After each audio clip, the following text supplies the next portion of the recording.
Hello everyone, welcome to GS study. তো আজ আমরা ইন্ডিয়ান পলিটিক্স সেকেন্ড লেকচারে চলে এসেছি। আর সেকেন্ড লেকচারে আমরা কি দেখবো, যে হিস্টোরিক্যাল ব্যাকগ্রাউন্ড নিয়ে আমরা ফার্স্ট চ্যাপ্টার ডিসকাস করেছিলাম। আর এই হিস্টোরিক্যাল ব্যাকগ্রাউন্ডটা আমরা দুটো পার্ট করে নিয়েছিলাম। ফার্স্ট পার্টে আমরা কি দেখেছিলাম, যে কোম্পানি রুল। ওকে, আজকে আমরা দেখবো ক্রাউন রুল। তো এটা আমাদের হিস্টোরিক্যাল ব্যাকগ্রাউন্ডের সেকেন্ড পার্ট আর সেকেন্ড লেকচার। ওকে, তো শুরু করা যাক। তো আমি যেটা অ্যাজ ইউজুয়াল বললাম, যে ফার্স্ট পার্টে আমরা কি দেখেছি, যে কোম্পানি রুল দেখেছি। ঠিক আছে, কোম্পানি রুল আমাদের এন্ডিং কবে হয়ে গেল, যে 1857। ঠিক আছে, যখন হলো মহাবিদ্রোহ। এই মহাবিদ্রোহের পর ব্রিটিশ গভর্নমেন্ট দেখলো যে এইভাবে চললে আমাদের হাত থেকে ইন্ডিয়া বেরিয়ে যাবে। তার জন্য তারা কি করলো, যে ঠিক আছে এবার সময়ও হয়ে গেছে। আর অনেক এর আগের পিছিয়ে তোমরা দেখেছো যে গভর্নমেন্ট সবসময় প্রচেষ্টা এটাই ছিল যে কি করে ইস্ট ইন্ডিয়া কোম্পানির কাছ থেকে সেই পাওয়ারটা ট্রান্সফার করে নিতে, সবসময় চেকে রাখতো। তো একটা অজুহাতও পেয়ে গেল, আর একটা বেশ ভালো সুযোগ ছিল। তো তারা কি করলো, যে government of India act pass করলো কত, 1858 খ্রিস্টাব্দে। বললো যে আমরা এর থ্রু দিয়ে কি করবো, যে কোম্পানির দ্বারা তো গুড গভর্নেন্স হচ্ছে না, তো আমরা গুড গভর্নেন্স দেবো ইন্ডিয়াতে। আর তার জন্য কি, যে এই নামটা দেওয়া হলো, এটা act of good government of India, good government of India. এই নাম দিয়ে তারা কি করলো, যে ইস্ট ইন্ডিয়া কোম্পানিকে কি করলো, অ্যাবলিশ করে দিল। ঠিক আছে, আর ইস্ট ইন্ডিয়া কোম্পানির যে পাওয়ারগুলো ছিল সব ট্রান্সফার করে কার কাছে চলে গেল, British crown means British king, মানে কিং এর কাছে, ইংল্যান্ডের কিং এর কাছে। কিং কুইন যিনি থাকবেন, মানে ক্রাউন যিনি পড়ে আছেন তার কাছে। সে কিংও হতে পারে, কুইনও হতে পারে। তারপর কি হবে, যে এই অ্যাক্টের থ্রু ফার্স্ট জিনিস যেটা হলো, সেটাকে ইস্ট ইন্ডিয়া কোম্পানিকে অ্যাবলিশ করে দেওয়া হলো। সেকেন্ড কি করা হলো, এবার দেখো যেই ইস্ট ইন্ডিয়া কোম্পানি, কারণ হচ্ছে দেখো এতদিন যে পজিশনটা ছিল সেটা কি ছিল, গভর্নর জেনারেল অফ ইন্ডিয়া। ঠিক আছে, যেই ইস্ট ইন্ডিয়া কোম্পানিকে অ্যাবলিশ করে দেওয়া হলো আর পুরো পাওয়ারটা ব্রিটিশ ক্রাউনের হাতে চলে গেল, তখন কি হবে, যে বলবে যে এই গভর্নর অফিসটাকেও অ্যাবলিশ করো, আর এর জায়গাতে কি করো, অ্যাবলিশ না মানে একে নতুন ডেজিগনেশন দাও, সেটা কি দেবে, ভাইসরয়। আর এই ভাইসরয় কি হবেন, এই ভাইসরয় হবেন ডাইরেক্ট রিপ্রেজেন্টেটিভ অফ ক্রাউন। ঠিক আছে, মানে viceroy as a direct representative ক্রাউনের, মানে কিং এর ডাইরেক্ট রিপ্রেজেন্টেটিভ হিসেবে কাজ করবেন। ঠিক আছে, তো এই জিনিসটা মনে রাখার বিষয়। তো এখানে কোশ্চেন হয় যে ফার্স্ট যিনি ভাইসরয় হয়েছিলেন তিনি ছিলেন লর্ড ক্যানিং। ঠিক আছে, Lord Canning actually last governor general of ইন্ডিয়াও হন, আর কি ফার্স্ট ভাইসরয় হন। ঠিক আছে, মনে রাখবে যে লর্ড ক্যানিংই ছিলেন 1857 রিভল্টের টাইমে, লর্ড ক্যানিংই ছিলেন। ওকে, তারপর কি হয়, যে এই দুটো তো জিনিস হলো। ফার্স্ট মেজর জিনিস হলো কি, যে east India company abolish. Second major জিনিস হলো কি, যে গভর্নর জেনারেল অফ ইন্ডিয়ার পোস্টটাকে চেঞ্জ করে দেওয়া হলো ভাইসরয়। থার্ড মেজর জিনিস হবে কি, যে বোর্ড অফ কন্ট্রোল। দেখো ইস্ট ইন্ডিয়া কোম্পানি যে অ্যাবলিশ হলো, এই জিনিসগুলো পরপর হওয়ারই কথা।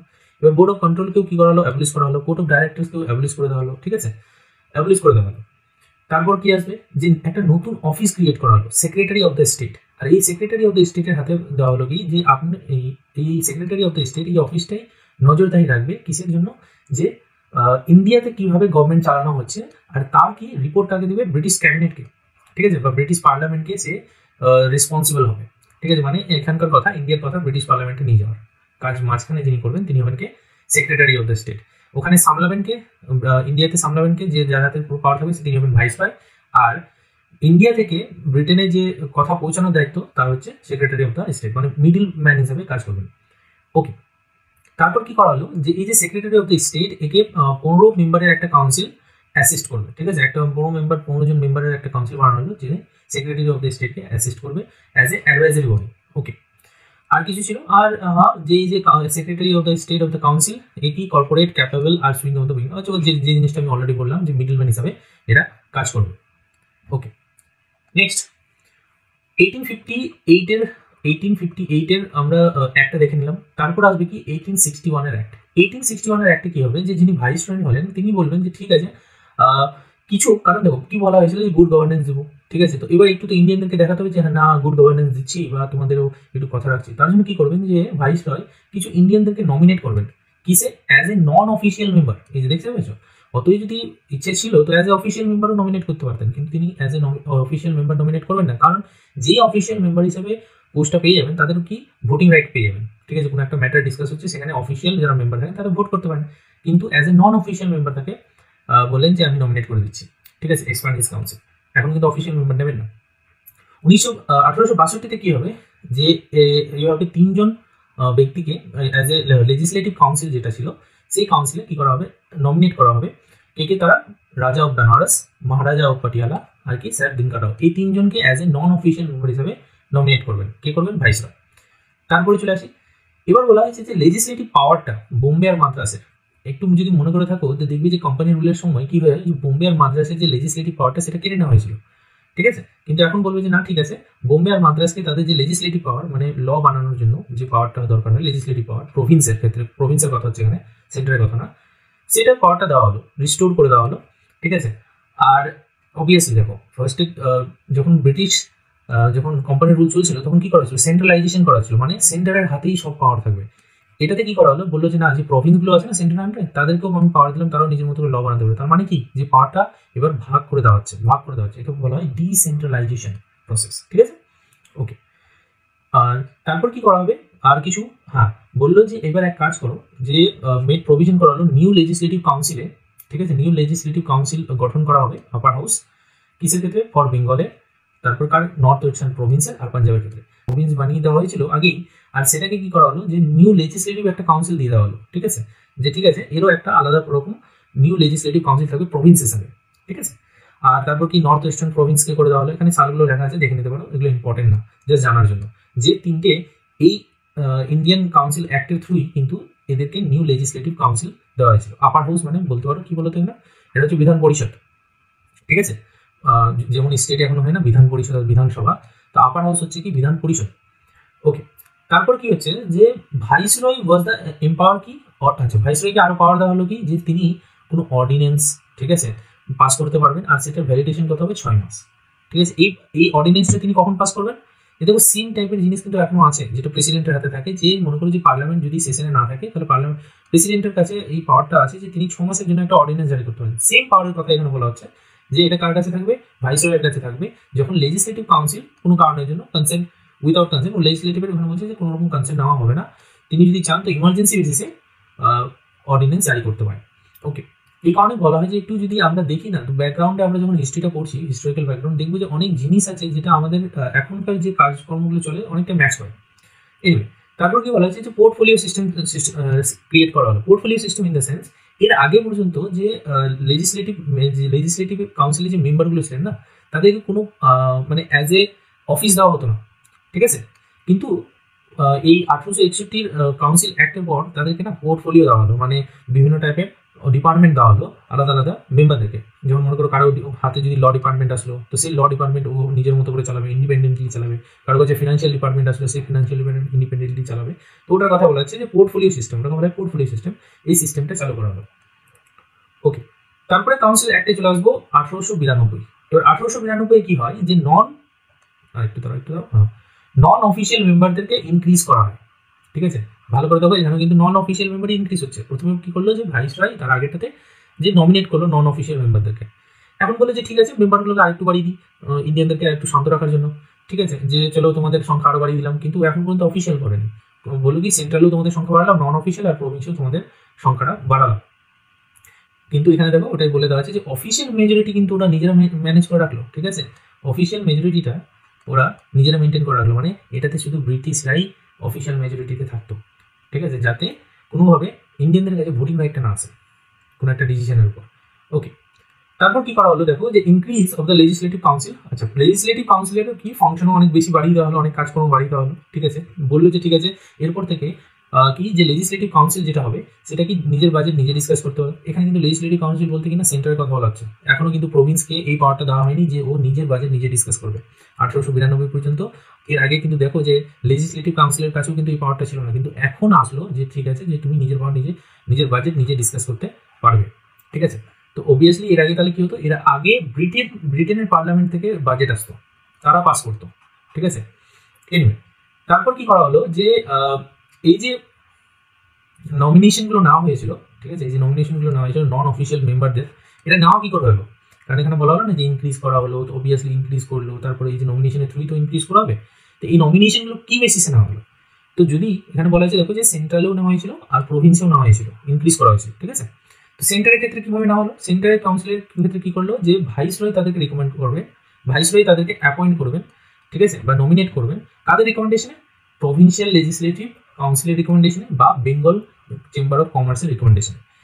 এই দুটো সংস্থার রিকমেন্ডেশনেই ভাইসরয় কি করবেন, যে তাদেরকে সেন্ট্রাল লেজিসলেটিভ কাউন্সিলে as a non official member nominate করবেন ইন্ডিয়ানদেরকে, ঠিক আছে। এবার প্রভিন্সিয়াল লেজিসলেটিভ কাউন্সিলে কারা দেবে, যদি প্রভিন্সিয়ালে দেখি আমরা, মানে স্টেটের কথা হচ্ছে, আলাদা আলাদা যে প্রভিন্সগুলো তৈরি হয়েছিল, এখানে কি করবেন, গভর্নর করবেন।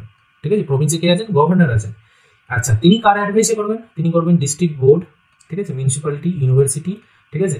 তো এই যে জমিদার ট্রেড অ্যাসোসিয়েশন আর জমিদার অ্যান্ড চেম্বার, এদের অ্যাডভাইস নিয়ে গভর্নর কি করবেন, এই নন অফিসিয়াল মেম্বারদেরকে অ্যাড করবেন। আচ্ছা, এখানে একটা জিনিস জেনে রাখো যে মোস্টলি কি করা হতো, যে নন অফিসিয়াল মেম্বাররা তারাই থাকতেন যারা হচ্ছে ব্রিটেনের হিতেশি বলতে পারো, ঠিক আছে, মানে ওদের কথা শোনে, ঠিক আছে, তাদেরকেই করা হতো।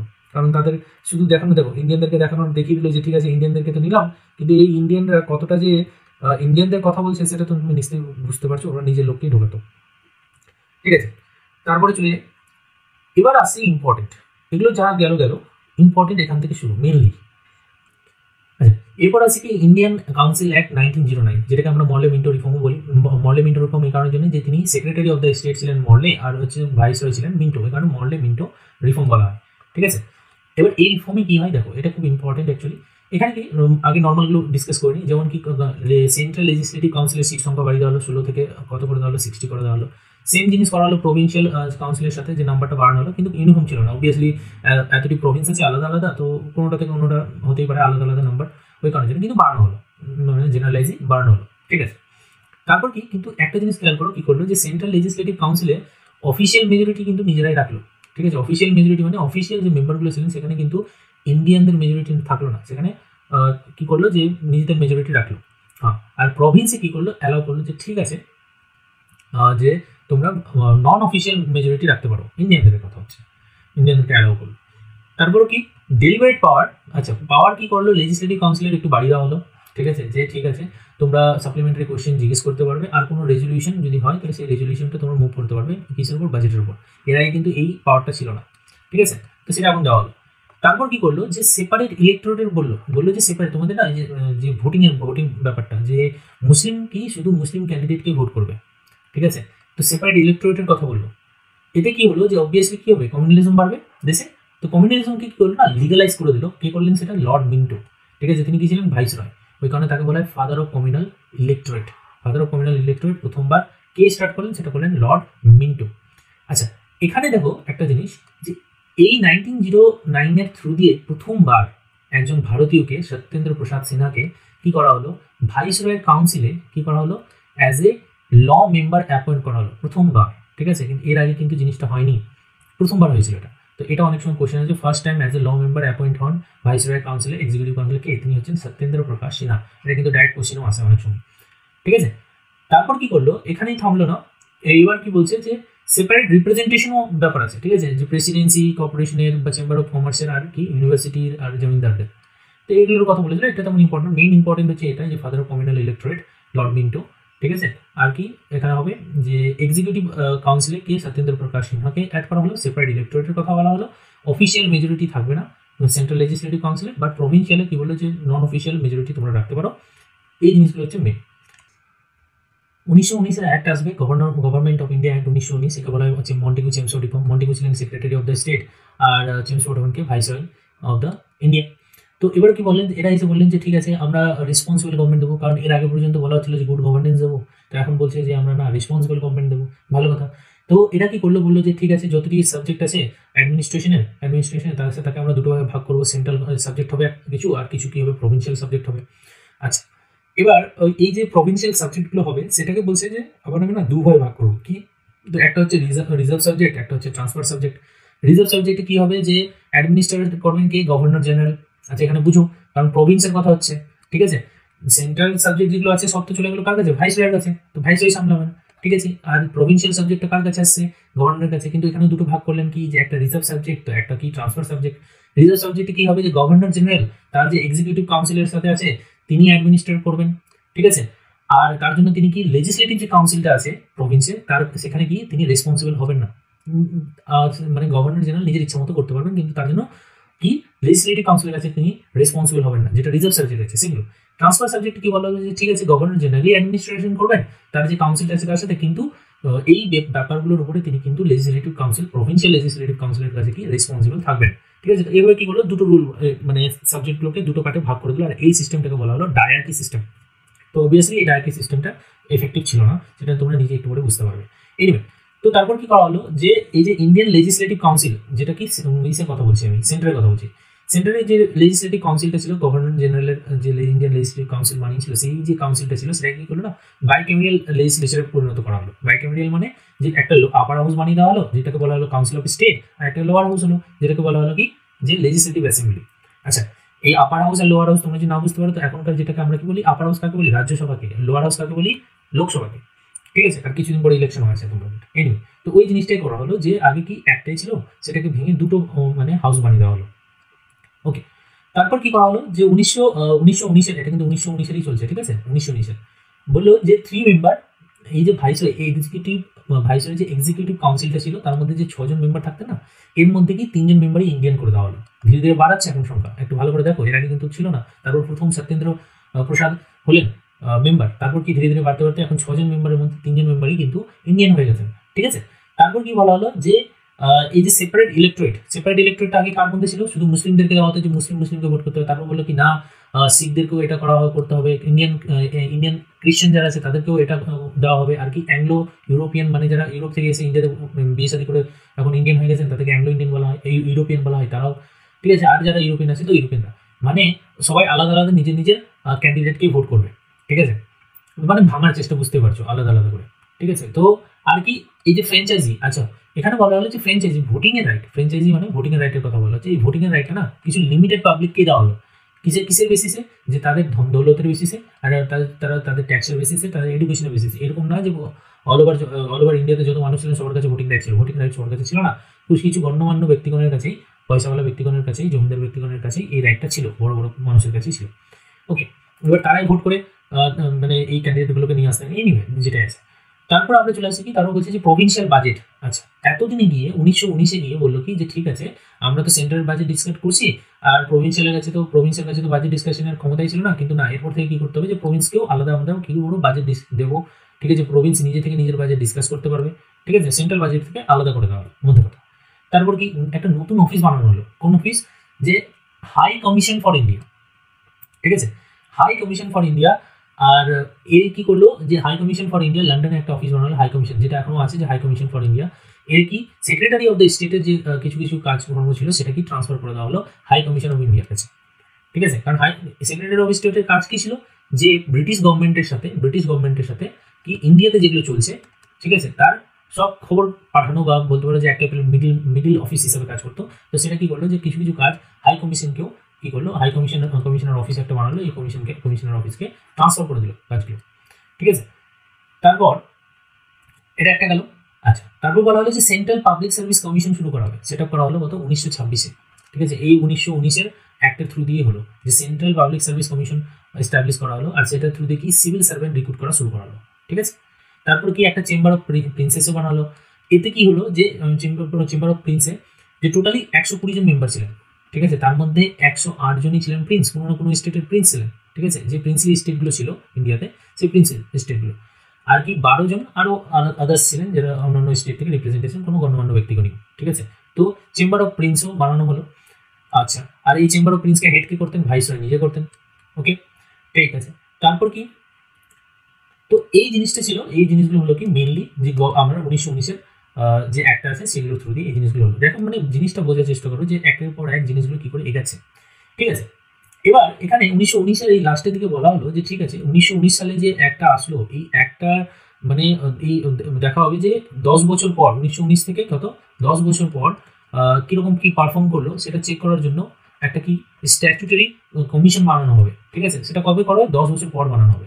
কিন্তু ইস্যুটা কি হলো যে 10 বছর হওয়ার আগেই এই যে কমিশনটা তৈরি হওয়ার কথা ছিল, যেটা কথা ছিল 1929-এ, সেটা 1987 তৈরি করা হলো। আর তার নাম দেওয়া হলো কি সাইমন কমিশন। কেন, কারণটা হচ্ছে যে স্যার জন সাইমন ছিলেন, তিনি হেড করছিলেন, ওই কারণে এই কমিশনটার নাম দেওয়া হলো সাইমন কমিশন। আর এটা থেকে 7 জন মেম্বার ছিলেন, ঠিক আছে। ইস্যুটা কি হলো, ইস্যু হলো যে দেখো ইন্ডিয়াতে কি চলছে না চলছে তার রিপোর্ট তাকে বানাতে হবে এই কমিশনকে, অথচ এই 7 জন মেম্বারের মধ্যে একজন ইন্ডিয়ান ছিলেন। ইস্যুটা এখানে হয়ে গেল, অল দ্য মেম্বার্স আর ব্রিটিশ। এবার ব্রিটিশ যখন মেম্বার থাকবে তো ব্রিটিশ তো নিজের মতো করে ভালো ভালো জিনিসই লিখবে, ঠিক আছে। ইন্ডিয়ার তো কোনো রিপ্রেজেন্টেশনই থাকলো না। তো এই জিনিসটা নিয়ে বিবাদটা শুরু হলো। কিন্তু যাই হোক এই কমিশনটা একটা রিপোর্ট সাবমিট করলো কততে 1930-এ, ঠিক আছে। বললো কি যে এই যে ডায়ার্কি সিস্টেমটা চলছিল, ডায়ার্কি সিস্টেম কি ছিল, মনে করো যে ওই যে কী ছিল ডায়ার্কি সিস্টেম, যদি মনে আছে তো ডায়ার্কি সিস্টেম যেটা বলা হলো, ডায়ার্কি সিস্টেমে দেখো যে রিজার্ভ সাবজেক্ট আর ট্রান্সফার সাবজেক্ট, ঠিক আছে ছিল না?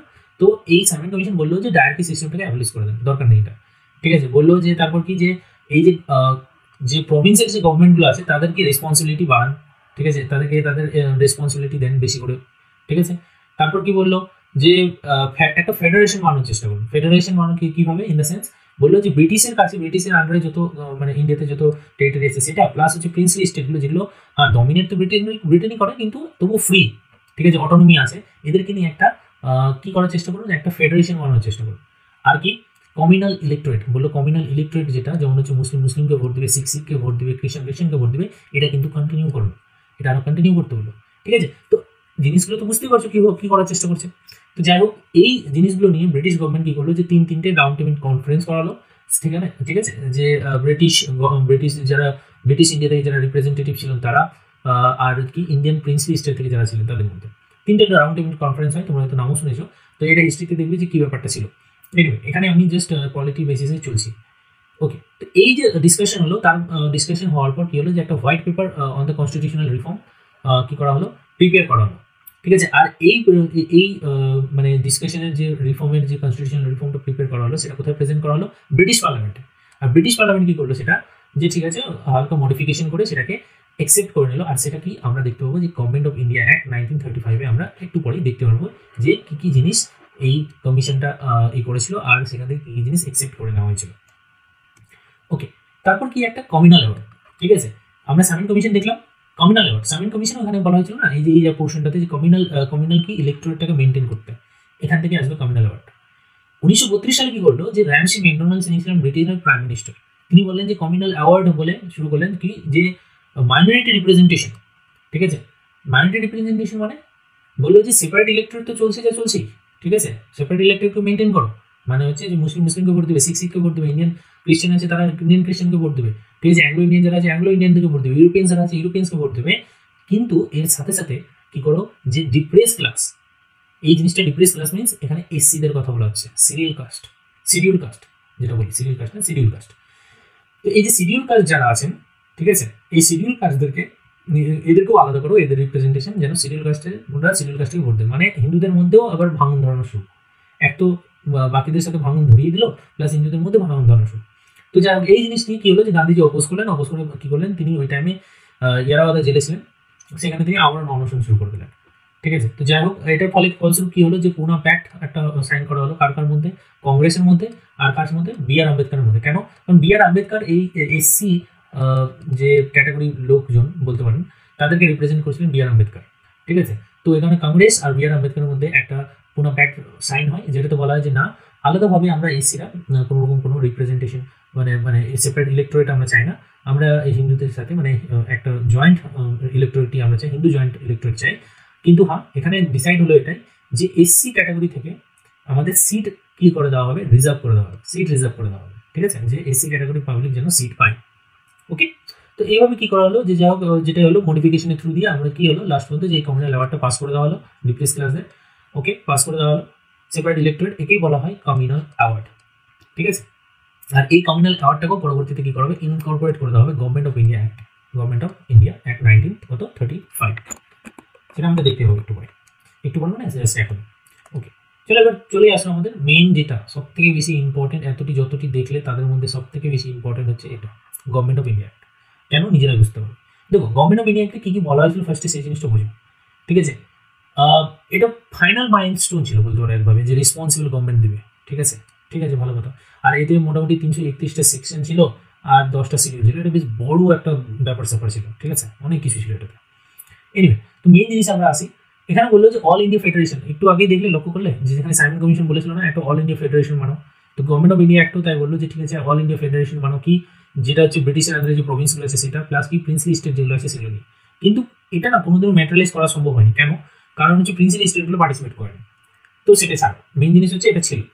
সেকেন্ড, তারপর কি বলা হলো যে আচ্ছা যে পাওয়ারগুলো ছিল, ঠিক আছে, যে পাওয়ারগুলো ছিল সেই পাওয়ারগুলোকে তিনটে ভাগ করা হলো, তিনটে লিস্ট বানানো হলো, mainly federal list, provincial list আর কি কনকারেন্ট লিস্ট। ফেডারেল লিস্টে কী হবে যে সেন্টারের হাতে থাকবে এই পাওয়ারগুলো, প্রভিন্সিয়াল লিস্টে কী থাকবে যে প্রভিন্স মানে স্টেটের হাতে থাকবে, আর কনকারেন্ট লিস্টে কি, যে সেন্ট্রাল আর স্টেট দুজনে মিলে এটার উপরে কোনো রুলস রেগুলেশনস বানাবে। আর তারপরেও যেগুলো বাকি থেকে যাবে, যেটা বলা হয় রেসিডুয়াল, সেটা কি ভাইসরয়ের হাতে দেবে। এটা যদি তোমরা পলিটি হালকা বলে জানো তো দেখবে যে অলরেডি সেম টাইপের একটা ফর্মুলা কিন্তু এখনো কাজ করে, যেটা কি বলা হয় union list, state list, concurrent list আর রেসিডুয়াল পাওয়ার, এখনও সেটা করে সেমভাবে। তো ওই কারণে বলা হয় গভর্নমেন্ট অফ ইন্ডিয়া থেকে প্রচুর জিনিস আমাদের কনস্টিটিউশনে নেওয়া হয়েছে। এনিওয়ে, তারপর একটা কিছু বলছি কি যে অ্যাবলিশ করো ডায়ার্কি। এই যে ডায়ার্কি সিস্টেম ছিল, যেটাতে রিজার্ভ সাবজেক্ট আর কি ছিল ট্রান্সফার সাবজেক্ট, বলে এই ডায়ার্কি সিস্টেমটাকে অ্যাবলিশ করো, দরকার নেই এটা, ঠিক আছে। ইন্ট্রোডিউসিং আছে প্রভিন্সিয়াল অটোনমি, আর ওই যে প্রভিন্সিয়ালগুলোকে সেগুলোকে নিজের অটোনমি দিয়ে দাও, ওরা নিজের মতো করে নেবে, ঠিক আছে। কিন্তু কিন্তু এখানে বুঝো যে কিন্তু কি করলো, যে এই ডায়ার্কি সিস্টেমটাকে বললো যে সেন্টারে অ্যাপ্লাই করে দাও, ঠিক আছে, সেন্টারে অ্যাপ্লাই করে দাও, প্রভিন্স থেকে সরাও, প্রভিন্সে দিতে হবে না এটা, কিন্তু সেন্টারে করো, সেন্টারে এরকম সাবজেক্ট বানাও যেটা রিজার্ভ আর ট্রান্সফার হবে, ক্যাটাগরি করতে হবে, ঠিক আছে। বাইক্যামেরালিজমের কথা শুরু হলো। বাইক্যামেরালিজমের কথা দেখো, বাইক্যামেরালিজমের কথা অলরেডি আমরা দেখেছি যে কিসে ছিল, সেন্টারে হয়ে গেছিল, ঠিক আছে, সেন্টারে মানে ফেডারেলে হয়ে গেছিল ফেডারেশন, বাট প্রভিন্সে কিন্তু হয়নি। এটাতে গভর্নমেন্ট অফ ইন্ডিয়া 1935 বললো যে ঠিক আছে বাইক্যামেরালিজম শুরু করো, কোথায়, এই প্রভিন্সগুলোতেও। তো এখানে টোটালি ওই টাইমে 11টা ছিল প্রভিন্স, তার মধ্যে 6টা প্রভিন্সে এই বাইক্যামেরালিজম প্রসেস শুরু করে দেওয়া হলো। সেটা কি বেঙ্গল, মাদ্রাস, ঠিক আছে, বেঙ্গল, বোম্বে, মাদ্রাস, বিহার, আসাম আর কি উত্তরপ্রদেশ, এই 6টাতে।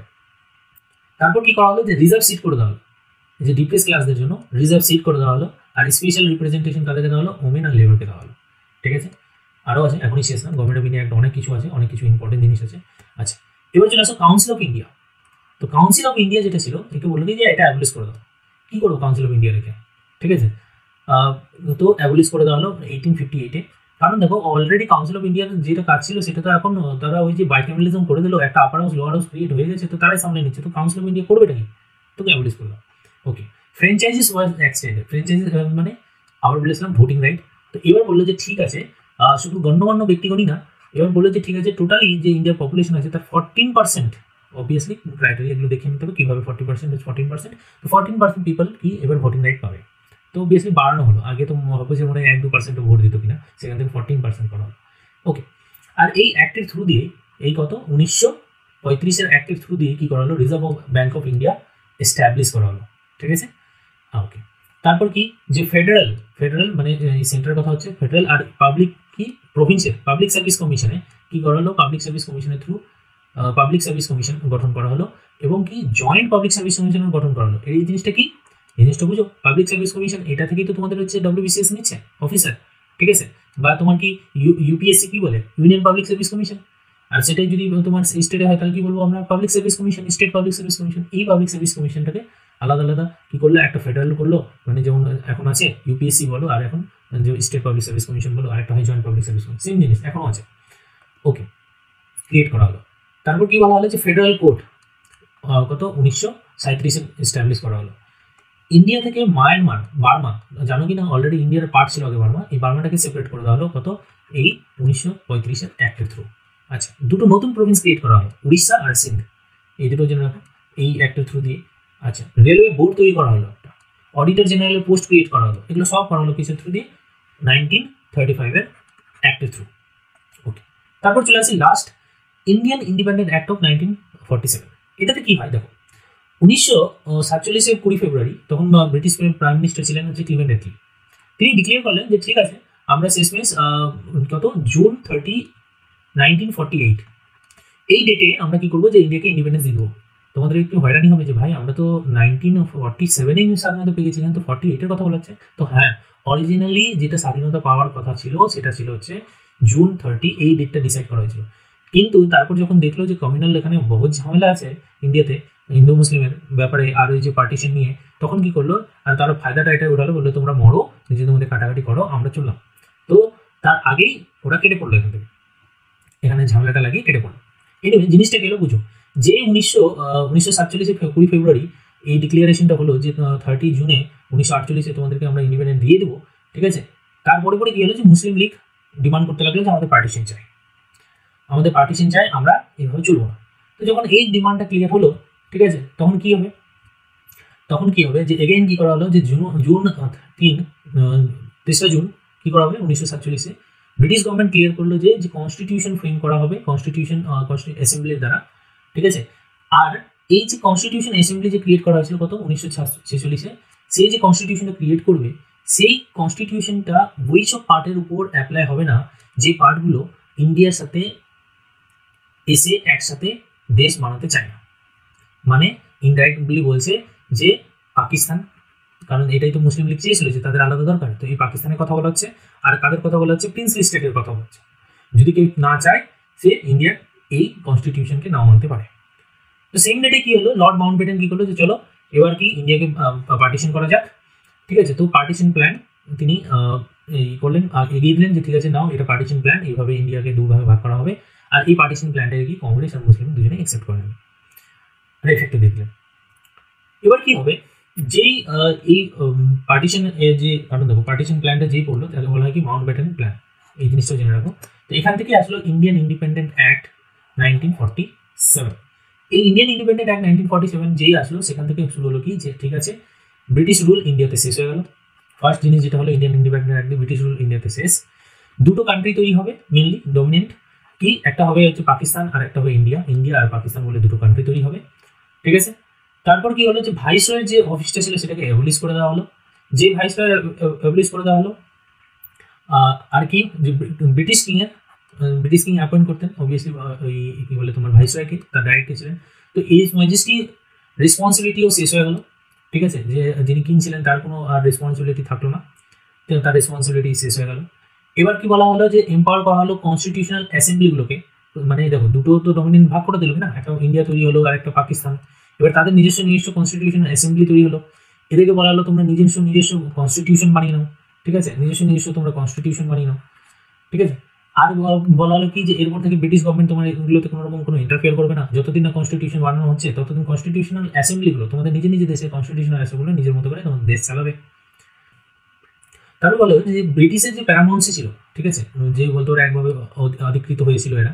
তো বললো যে এই 1947 অ্যাক্টের থ্রু কি ইন্ডিয়ান প্রিন্সলি স্টেট আর কি যদি কোনো রকম কোনো ট্রিটি যদি কোনো ট্রাইবাল এরিয়ার মধ্যে লাগানো হয়েছিল তারা কি যে ল্যাপস হয়ে গেল, মানে শেষ হয়ে গেল। এবার প্রিন্সলি স্টেটগুলো ফ্রি হয়ে গেল, তাদের নিজস্ব ফ্রি উইল আছে যে তারা পাকিস্তানের সাথে যাবে না ইন্ডিয়ার সাথে যাবে না নিজেরা আজাদ হয়ে থাকবে, ঠিক আছে। তো তাদেরকে তাদের উপর ছেড়ে দেওয়া হলো, ঠিক আছে। প্রিন্সলি স্টেটগুলো ওটাই বললাম যে প্রিন্সলি স্টেটগুলোকে ছেড়ে দেওয়া হলো যে তারা ইন্ডিয়াতে জয়েন করবে না পাকিস্তানে যাবে, সেটা তারা জানে।